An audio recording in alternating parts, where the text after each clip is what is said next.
Somewhere south of Cairo, in a quarry town called Aswan, there is a block of pink granite still lying in the ground exactly where it was abandoned over 4,000 years ago. It is longer than a bowling lane. It weighs more than a jumbo jet.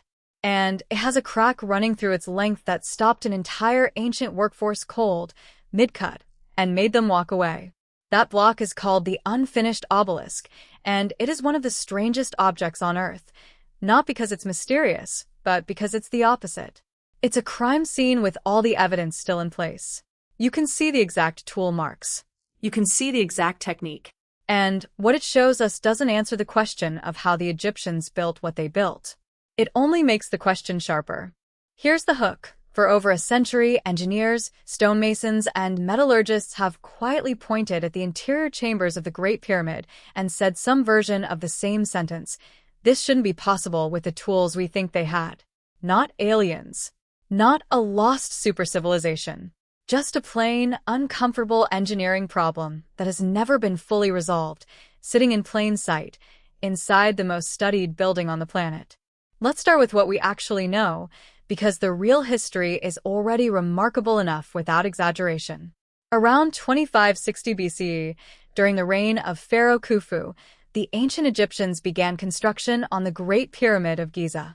We now know, thanks to papyri discovered at Wadi al-Jarf in 2013, that the workforce was not made up of slaves, as Hollywood loved to claim, but of organized, paid, fed laborers, some of them rotating in seasonal shifts tied to the Nile's flooding cycle, when farming was impossible and labor was available.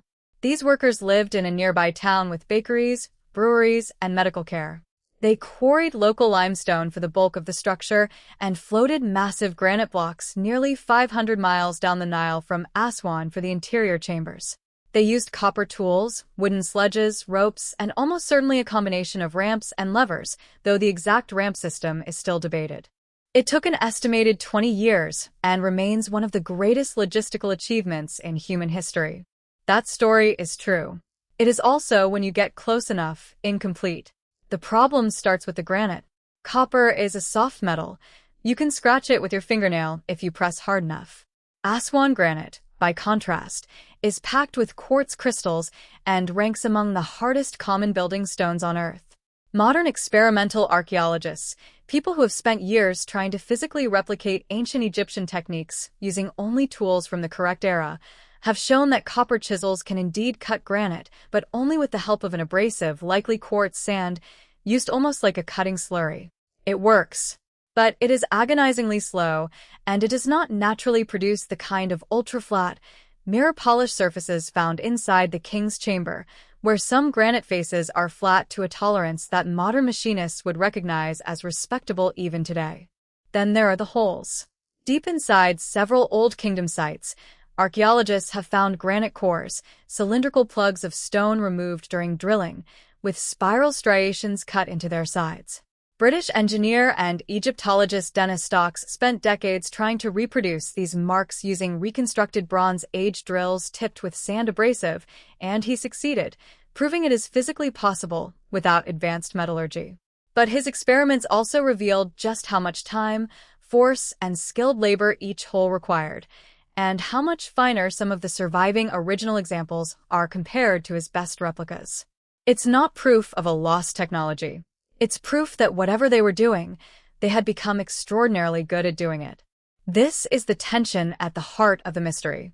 Nothing here requires ancient aliens or a hidden pre-Ice Age civilization.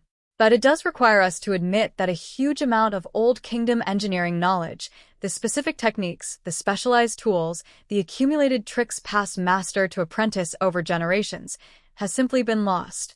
We don't have the actual copper drill bits. We don't have a training manual. We have the finished product and the faint scratches it left behind, and we are reverse engineering a lost craft from its fingerprints, the same way a forensic investigator reconstructs a crime from a shell casing. Now here's where the story turns, and where the day it was rediscovered comes in. In 2017, a team of Japanese, French, and Egyptian researchers working under the Scan Pyramids project used a technique borrowed from particle physics to look inside the Great Pyramid without drilling a single hole. Cosmic ray muons, subatomic particles constantly raining down from space, pass through solid stone but get slightly absorbed or deflected by denser material. By placing detector plates inside the pyramid's known chambers and measuring how muons scattered as they pass through the mass above, the team could effectively build an X-ray image of the pyramid's interior, layer by layer, without touching the structure at all. What they found made headlines around the world: a previously unknown void, at least 30 meters long, sitting directly above the Grand Gallery, one of the largest internal structures ever detected in the pyramid, and one that had never appeared on any blueprint, survey, or historical record in over 4,000 years. Nobody living had known it was there. It doesn't fit neatly into any existing theory about the pyramid's construction. It might be a relieving chamber, designed purely to redistribute the pyramid's colossal weight away from the Grand Gallery below it. It might be something else entirely. As of now, no one has physically entered it, and researchers are still debating the safest and least destructive way to do so, if they do so at all. That's the real rediscovery, not a machine, not a message from a lost civilization, but a hidden architectural space inside a 4,000-year-old building that modern science only found because we invented a way to see through solid rock using particles from outer space. And if that sounds almost too strange to be real, that's because the true story of the pyramids has never needed embellishment. It is already sitting right at the edge of what feels believable. So, why does the ancient machine version of this story spread so easily online? Partly because the real anomalies are genuinely startling once you look closely at them, and a little exaggeration turns startling into sensational. Partly because it's satisfying to imagine that somewhere, someone finally said the quiet part out loud, that mainstream experts have been hiding something. But the honest picture is almost the opposite of a cover-up. Muon tomography results, core drilling data, and hundreds of laser scans of the pyramid's interior surfaces have been published in peer-reviewed journals openly for anyone to read.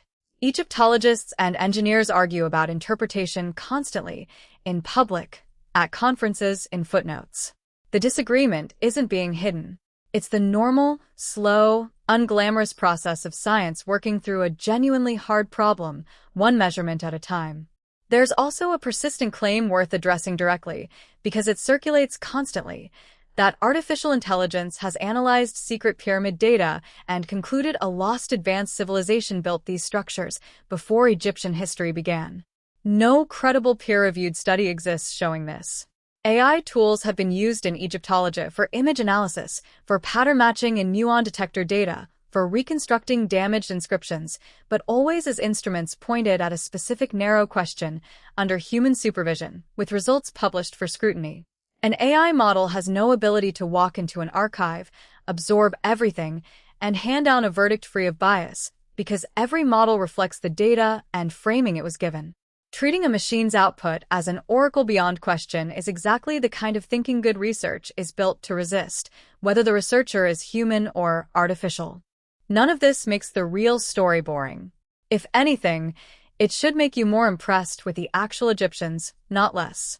A Bronze Age society, without iron, without the wheel for heavy transport, without writing anything down that survived, organized tens of thousands of people, moved millions of tons of stone with extraordinary geometric precision, and left behind puzzles that still challenge trained engineers with laser scanners and satellite muon detectors 4,000 years later. We didn't need to invent a hidden machine or a forgotten civilization. The real one is strange enough on its own. What we're left with, honestly, is a still open case. We know how most of the pyramid was built, in broad strokes, from quarry to riverbank to ramp to final placement. We don't fully know how a handful of the finest interior surfaces achieved the precision they did, or exactly what tools produced certain drill marks, or what that newly discovered void above the Grand Gallery actually was for. Those are real, unresolved questions, sitting inside a structure that has already given up most of its secrets and is only reluctantly giving up the last few. So the next time you see a video claiming an AI cracked the code on a 12,000-year-old lost civilization buried under Giza, it's worth asking a simple question. Is this citing an actual published study I could go read myself, or is it citing a feeling dressed up as a discovery? The real story doesn't need that dressing up. It has muon detectors built from physics labs, granite cores with spiral scratches 4,000 years old, an obelisk still lying half-cut in a quarry, and a hidden 30-meter void sitting silently above the Grand Gallery, waiting for someone to figure out, carefully and honestly, what it actually is. That's the mystery worth chasing. Not because it's the most dramatic version of a story, but because it's the true one, and it turns out the truth was strange enough all along.